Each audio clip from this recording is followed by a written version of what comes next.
गुरुर्ब्रह्मा गुरुर्विष्णुः गुरुर्देवो महेश्वरः गुरुः साक्षात् परब्रह्म तस्मै श्री गुरवे नमः तस्मै श्री गुरवे नमः. There are two things. One is religion, philosophy, and the other thing is spirituality. These two things have nothing to do anything with each other. Spirituality has nothing to do with religion, and religion has nothing to do with the spirituality. Because religion is an organized approach. Organized, we get lost in the organization.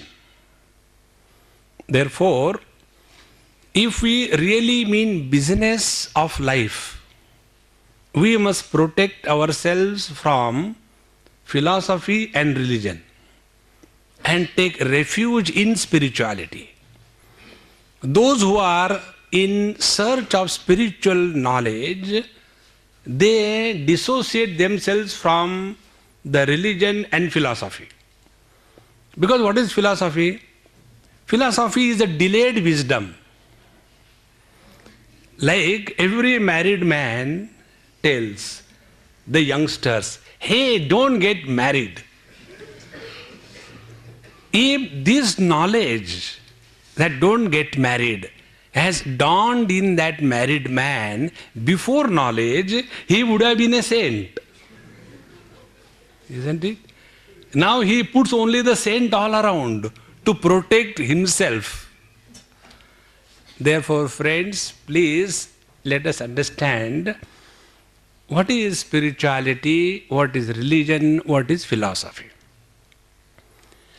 We all have the external aspect of life and the internal aspect of life. Externally we function and try to harvest the results of our functioning, our activity, either in the outer world or in the inner world. For example, this is being organized and all of us are interacting. Now, where are the results observed? From the management point of view, results will be, we have called a Swami and he came and he spoke to us and it was a good function. This is the observation in the outer world. So many Swamis have come and gone. So many Babajis have come and gone. This is how it happens in most of the temples, where it is the whole year's calendar already printed. From this date to this date, this Gadvadananda, from this and that Amukananda, then Tamukananda. So the whole year is packed. And in that, the listeners, they are professional. Let any Mahatma come and they stand as a challenge, try to improve us.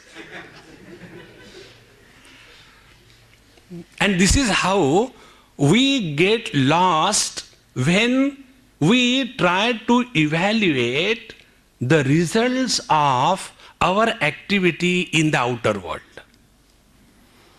So whenever we are functioning with licentiousness, it is called as a degraded lifestyle. When we guard our freedom under the umbrella of social structure, it is called as religious life. But a religious life is not everything in life. Because religion is the one which has deceived the most people in the most beautiful manner. So, whenever we talk about religion, we get again lost only in organized living together. And therefore, as much chaos is created because of the religion, that much chaos is not created because of the materialism. At least materialists are sincere. Religious people are not. Now we go one step further. When we are interacting in this world, and if our attention is on finding out the results not in the outer world, but the results in the inner world. So when I look at a flower, what happens? That depends on who you are. Suppose I am a victim of Valentine. Yesterday it was, isn't it? Yesterday I don't know how many emails and how many phone calls and SMS I have received. Every 2 minutes my cell will go on tick, tick, tick, tick, tick, tick, and he says, Swamiji, what are the latest things I have learned more than you? LOL. You know? Lots of love. Then I am you.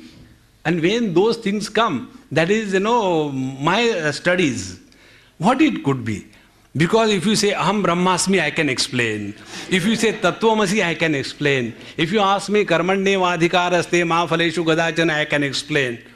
But when these latest scriptures, so I am you, ILU, LOL, and HOGM. So when it came, I showed to one of my friend in Jaipur.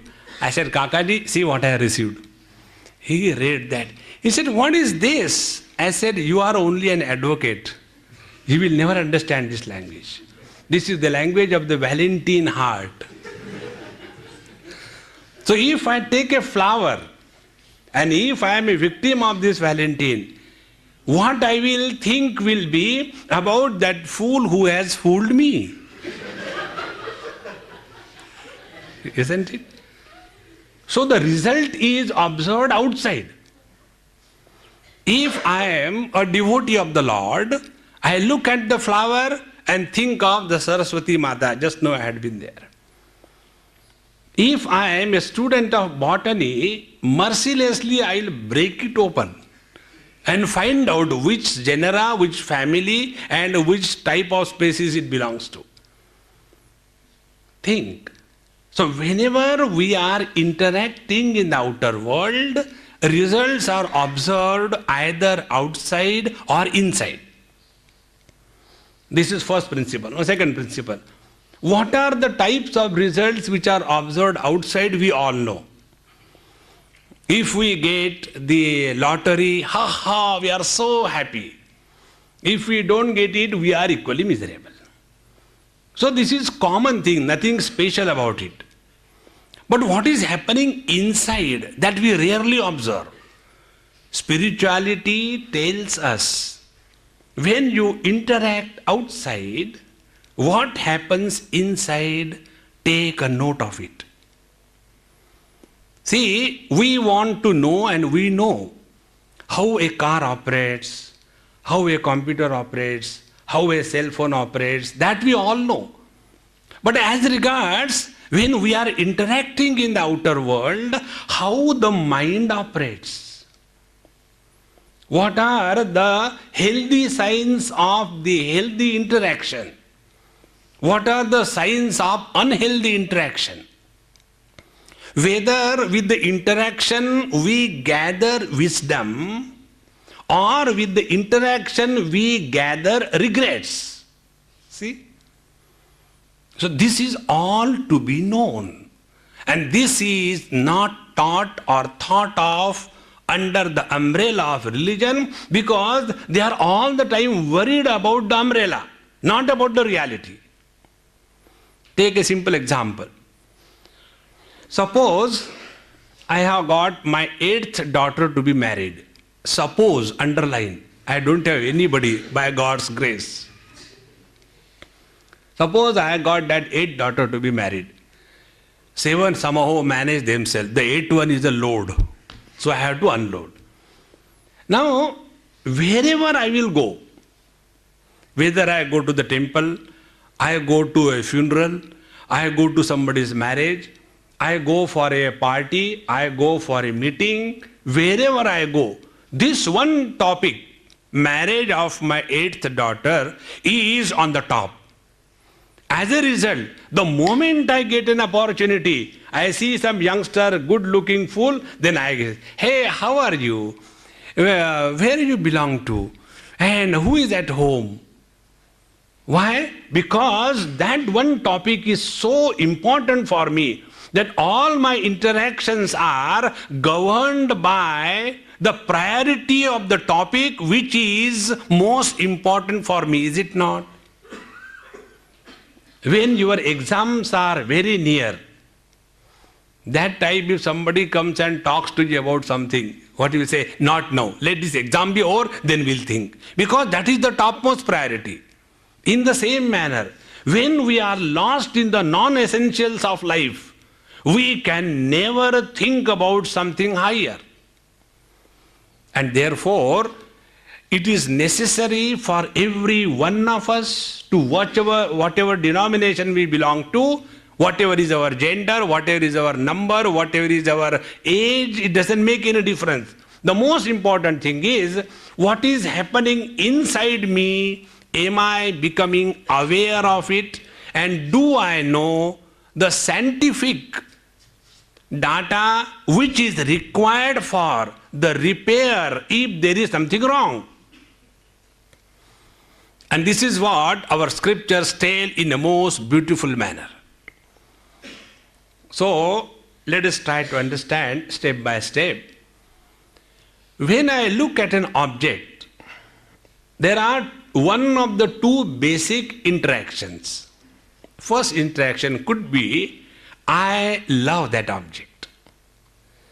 Second alternative option is, I hate that object.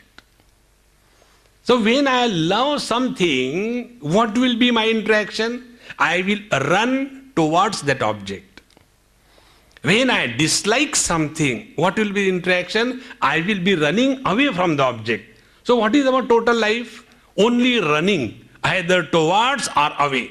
And thus we get tired in our life. Now imagine, you are able to stand in front of the world, which is a composition of something you like, something you don't like. And yet you are not influenced. What will be the status? You will be at home, wherever you are. That ability to consciously cultivate this faculty is called as spiritual discipline. If we do not do this, what happens?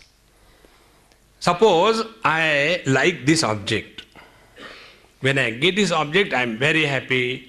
With every additional gain of an object of my liking, the liking fissure on my mind goes on deepening.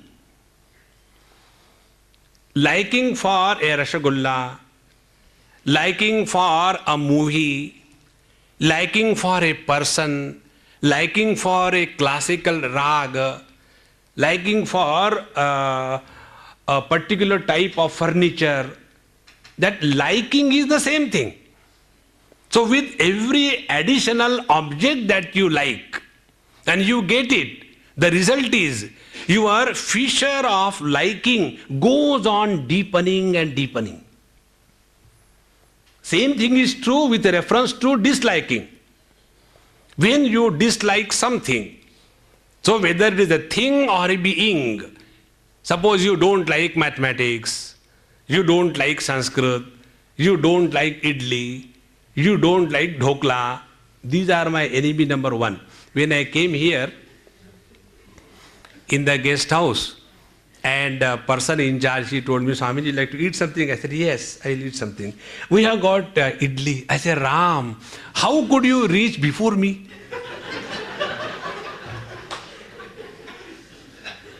I said, get anything but not that holy person. Keep away.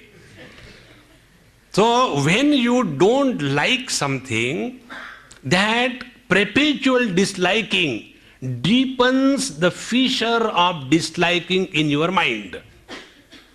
Now you have got a mind which is under the tremendous influence of personal likes and personal dislikes.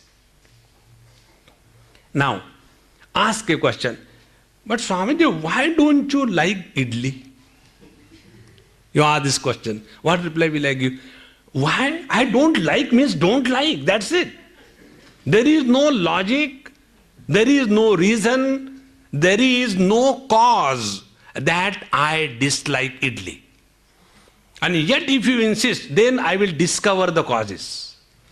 Causes will be idli. It looks as if made out of tissue paper, no taste. Who will eat that rubbish thing?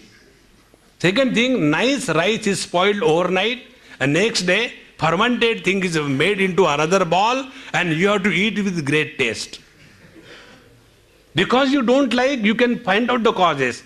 But there is no cause for disliking. Think. You must have seen, even as a child, sometimes you tell the child, hey, come on, take milk. I don't want milk. I don't like it. I want coffee. Now, why he likes one particular thing and why we don't like one particular thing, for the liking and disliking, there is neither any cause, nor any reason, nor any logic. Clear? Now, our total life is lived under the influence of personal likes and dislikes, is it not? And we call ourselves to be intelligent. And who is an intelligent person? Who always insists on cause and effect, cause and effect. Now ask that intelligent man. When a South Indian starts jumping when he sees idli mata, why don't you like? Think. Similarly, the other terrible thing, dhokla. You know, earlier also I never used to like, but that disliking became very deep. You know why? Once I was coming from Dwarka to Ahmedabad by bus. The whole group of people were with us. And while we were going somewhere, our bus stopped for a cup of tea and all that. And there was one truck. And the driver was a Sardarji. And the handyman was a Gujarati. And their truck stopped somewhere, so he wanted to get something from the handyman. Hey, come on, get that hammer or a spanner or something like that. He was telling, now Punjabi was telling to a Gujarati. He could not understand. And Sardarji got so angry and he abused the Gujarati. Are dhokle wo leya. From that day onward, I say nothing doing, I am not going to eat dhokla. Now see, if we respect, why if we do respect? We respect our personal likes and dislikes so much. And the result is, this liking and disliking starts becoming deeper and deeper. And as you grow, your liking and disliking, initially they were ripples. Sangha samudrayante. Narad Bhakti Sutra says, in the beginning they are like taranga, they are like small ripples or waves. But with the passage of time, they become gigantic. In the same manner, you will see, as our age grows, our personality becomes very strong. Isn't it? Those people who really want to settle happily in their life, most of you are unmarried, try to get married earlier. Don't get married when she is a young girl of 40 and he is a young boy of 48. Don't do that. You know why? When you are young, in your early 20s, that time you are able to mold yourself with the requirement of the other partner. Because your likes and dislikes have not become very deep. By the time you cross 27, 28, 30, By then, your personal likes and dislikes have become so strong. Thereafter, whenever there is an interaction, there is less of light and more of firework. See? The reason is only this basic principle we have always rejected, we have overlooked. How the likes and dislikes create a havoc in our life. Therefore, friends, the right way of leading our life is when you are interacting in the outer world, be aware, be conscious. What is happening inside? When you become aware and conscious what is happening inside, then you are living consciously. Or else you are taking things for granted. And all the accidents on the roads happen not by those drivers who are learning, isn't it? Star school driving, and that student is learning how to drive the car.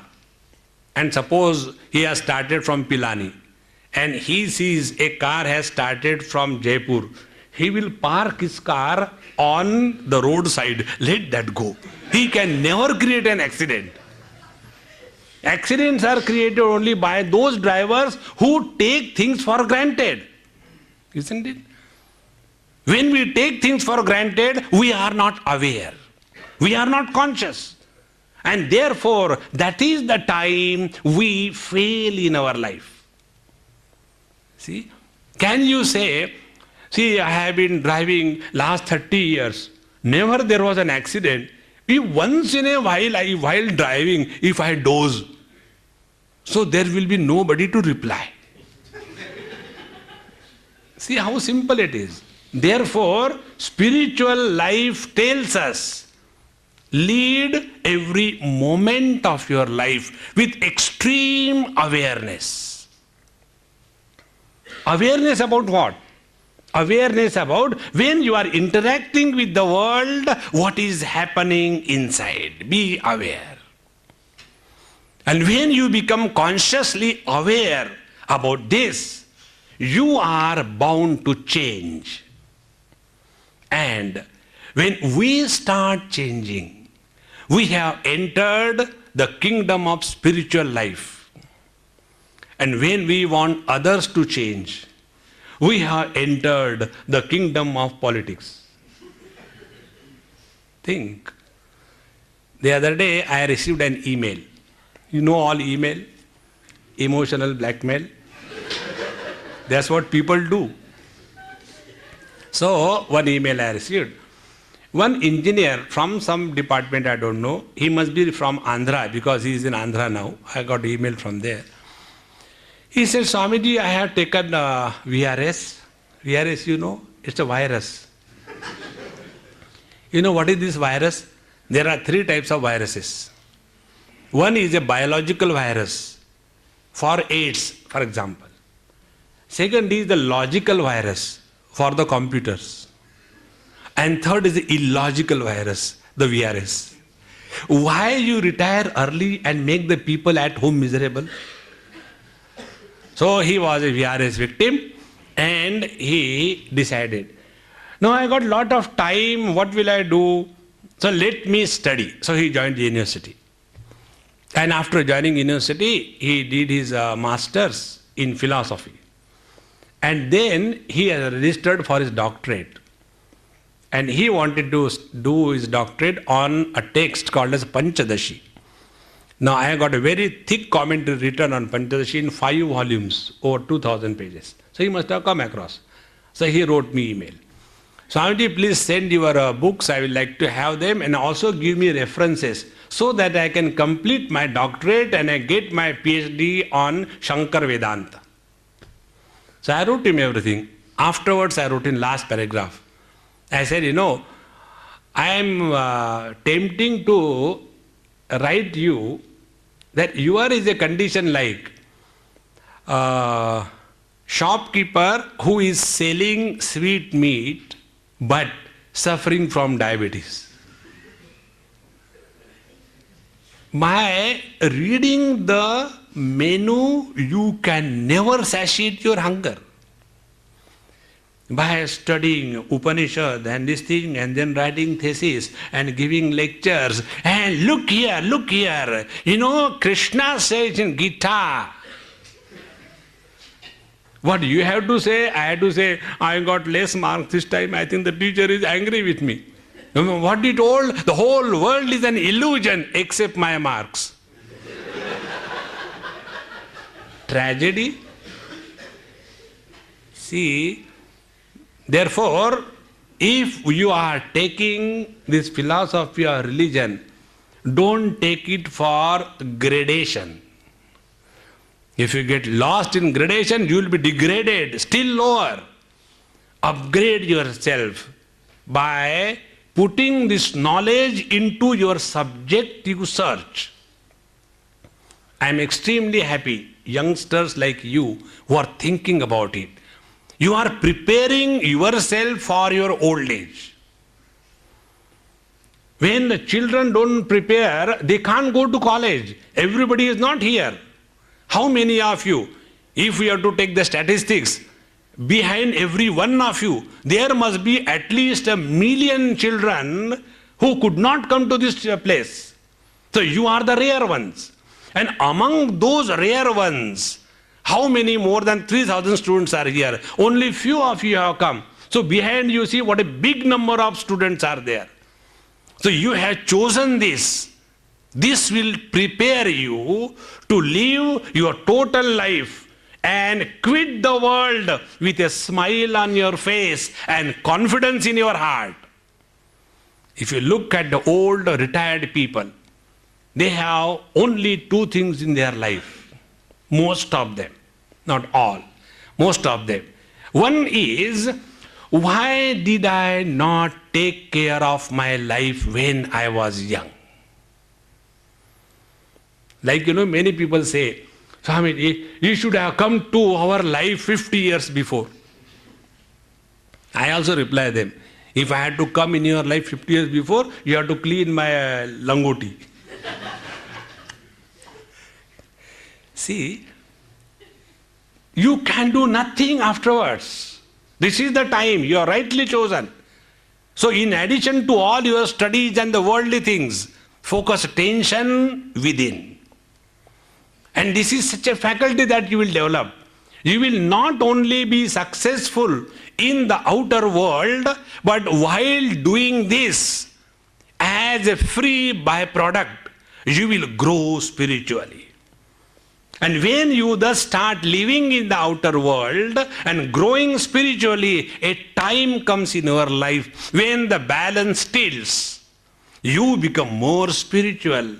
And material life is a byproduct of your existence. Such great people, they always make the best use of their life. And this is what our life is for. Let us not limit ourselves to be conditioned by the 2 posts. Beginning is from the post womb and the termination is the post tomb. No. We live beyond the womb and the tomb. And it is in between stage that we are. So we prepare ourselves for our next destination. And this can happen only when philosophy and religion is meant for subjective application. It is not meant for distribution to the public freely. No. Grow within. And when this becomes the preoccupation of your life, you will see your growth will be evaluated by you by the following points. 1, you will never have regrets of your life. Do you know one of the worst kind of load that human beings can carry on their mind is the load of regrets? The other day I was in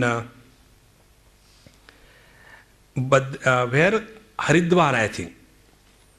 And in that Har Ki Pauri taking bath, and there are so many people. So I used to catch hold of everybody and put the Ganges on their head with the Purusha Sukta. Sahasra Shirsha Purushaha Sahasraksha Sahasrapan Sabhumim Vishwato Vrutva Atyatishtat Dashangulam. And everybody was given bath cheerfully, happily.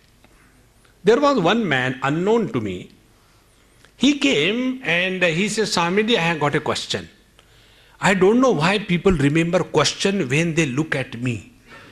Whether I am a questionable personality or they are a doubtful person. I don't know. Maybe both the things together. So he said, Swamiji, I have got a question. I said, no question. Remove your clothes and get into Ganges. And he did it. I thought he will not come. But I think the question was very serious.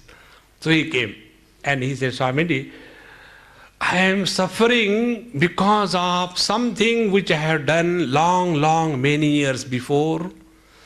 Please help me. How can I come out of that sin? He was carrying that load for years together.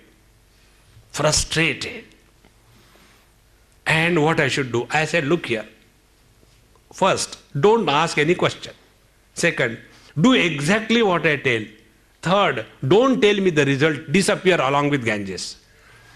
He said, agreed. Then I said, come here. I said, I'll put your head inside the water. You remember your sin. And don't tell to anybody. After you remember, slowly through the nostrils, leave the air. Along with that, the sin will get washed in the Ganges. Don't ask question. Don't ask logic. He said, okay. He did it 3 times. I said, now don't see me at all throughout your life or my life. After 3, 4, 6 months, somewhere again he saw me on the airport. Swamiji, do you remember me? I said, no, I don't remember. I don't remember even God. Why will I remember you? He said, no, I came there and then you did this thing, that thing. I said, okay, then what happened? I am telling you, Swamiji, I am so happy now. Nothing disturbs me. Friends, he has tried all the kinds of medicines. He has tried visiting all kinds of temples, everything. And yet he was carrying that load of regrets. What? He had committed something wrong in the long past. That regrets are terrible things in life. And those regrets are the one which will not allow you to live when you are alone. That is why people are afraid of their own company. And that's why they say, hey, I was feeling lonely and bored up, so I thought, why not go to Varmaji? You are alone, isn't it? Yes. Then how come you are bored? We can understand, I was bored of Varmaji. You can understand. But you are all alone. And how come you are so bored? Are you such a solid bore that you are bored of yourself? Think. We are afraid of facing our own mind because all the garbage that we have created is piling up day by day, day by day. By the time we come toward the evening of our life, there is nobody who wants us. You know the signs of old age? Who is old? He who has got all the answers for all the questions, but nobody asks him a single question. The old fellow. Isn't it? And then you feel so disgusted and want attention and then want to get yourself occupied somewhere, either Lions Club or Tigers Club or Cows Club or Buffaloes Club. Why run? Go within. This is only because we have not taken care of our mind while we were interacting in the outer world. See? Philosophy will not tell you this. Philosophy will tell you. Shankara says non-dual monoism. Madhva says dualism. And then Ramaraja came in between, toda toda ye, toda toda wo. And then these 3 fellows will come together and they will start. World Cup. Think. Therefore, let us directly hit the nail, the last nail in the coffin of our foolishness. Let us grow wise. When we grow wise, remember, not educated. Educated people need not be wise. On the contrary, they are otherwise. Wise people need not be educated because they have learned from the book of their own experiences. A person who can learn from his own experiences alone is a sincere seeker of truth. Like just now, somebody said here about the Guru. I'm sorry, I don't know the names of people. Anyway, names and forms are mithya. Why worry? So, Guru is neither in Shankara, nor in Ramanuja, nor in Madhva. Guru is nowhere outside.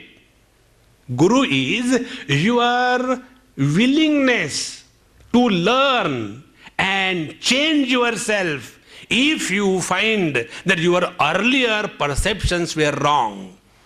That ability, that freedom, that willingness, and that desire to change yourself is called as the Guru.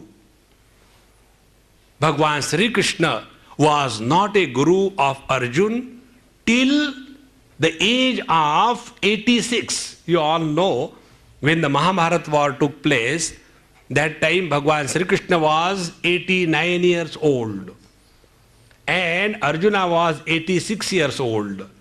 Till such a long age of theirs, Krishna was never accepted by Arjun as his Guru.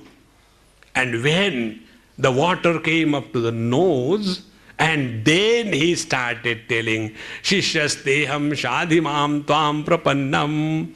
Oh Lord, I am thy disciple, please instruct me. So the Guru is our willingness and freedom and ability to learn even from a passing truck. See? While coming yesterday somewhere, I had read behind a truck. That is my hobby. I enjoy that. On that truck it was written,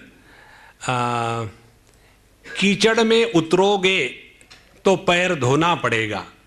कीचड़ में उतरोगे तो पैर धोना पड़ेगा. Driver से शादी करोगे तो रोना पड़ेगा.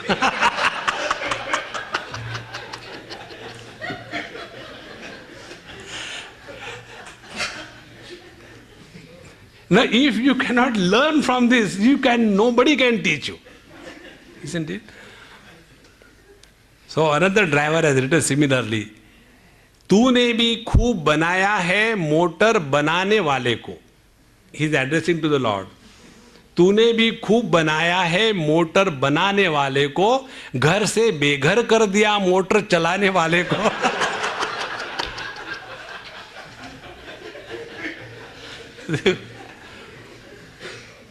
The moment you are ready to learn, even a small blooming flower on the corner of the earth will be your Guru. And if you are refusing to learn, even the Lord himself will come down and teach you. You can never be taught. Therefore, in the relationship of the Guru and the Shishya, the teacher and the disciple, the important role is that of the disciple and not that of the Guru. See? Therefore, friends, let us take our life not from the philosophical point of view, not from the religious point of view. Let us really mean business. Let us bring spirituality as the foundation of our lifestyle. On the basis of that, when we start living, it doesn't matter what age you begin. The other day, one person asked me, Swamiji, now I am 78, not out. So, will there be some benefit if I start spirituality now, I said, of course you are too early for the next life. Isn't it? You have started your spirituality before death. So for the next life it is very early. Don't worry, begin. It doesn't matter when you start. Normally this is one of the excuses the elderly people take. Swamiji, you should teach Bhagavad Gita and the knowledge for the children and the youngsters. Elderly people are gone up. You can't do nothing about them. No. Everyone is a fit student if he wants to learn. So instead of getting lost in the religious differences, comparative religion, or the different kinds of philosophy, let us directly focus attention on the spiritual growth. And when you will see the literature given by the giants of the spiritual life, such as one example I can give you, Ramakrishna Paramahamsa. Or you take the example of Ramana Maharshi. When they have spoken spirituality. They have not spoken religion. Because the moment you talk organized spirituality, it becomes religion. And then organization becomes more important than anything else. I remember in one of my talks in Bombay probably, some great person came to introduce or inaugurate. And in that he said, I will request Swamiji that he should do something to teach or to take our Bhagavad Gita in the hands of our politicians. Then there is some hope for our country. And with that he concluded. So I said, I respect and revere our politicians the most because they have not yet touched Bhagavad Gita. Like, Bhasmasura, whatever he touches, destroys. We should be thankful to them. They have not touched that holy book. Let it remain protected from them. Because whatever they have taken part into, their own parties they will destroy. The nation that they have destroyed. So let this book remain intact. Friends, one last thought I'll give you. I have to speak for 45 minutes? 45 minutes? Yes, there are 3 minutes more. So, when we look at an object, we are looking at an object. When you study philosophy, you are looking at the scriptures. But when you are spiritual, it is something like when you look at the mirror, you don't look at the mirror. You look into the mirror. And in that mirror you see yourself. When you study the scriptures, not from the point of view of philosophy, but from the point of view of spirituality, you don't look at Bhagavad Gita, but you look inside the Bhagavad Gita and discover your presence. That is the basic difference between philosophy and spirituality. Friends, let us be very clear about this. That doesn't mean that we are condemning philosophy. No, that is required. But that should not become the only part of our life. Let us apply it in our life. Applied spirituality is called as spirituality. Applied philosophy is called as spirituality, and spoken spirituality is called as philosophy. Let us live that knowledge and live with the dignity of being human being. Rest of the things we'll see tomorrow. Om Purnamadaha Purnamidam Purnaat Purnamudachyate Purnasya Purnamadaya Purnamevavashishyate. Om Shanti Shanti Shanti Harihi Om Sri Gurubhyo Namaha Harihi Om.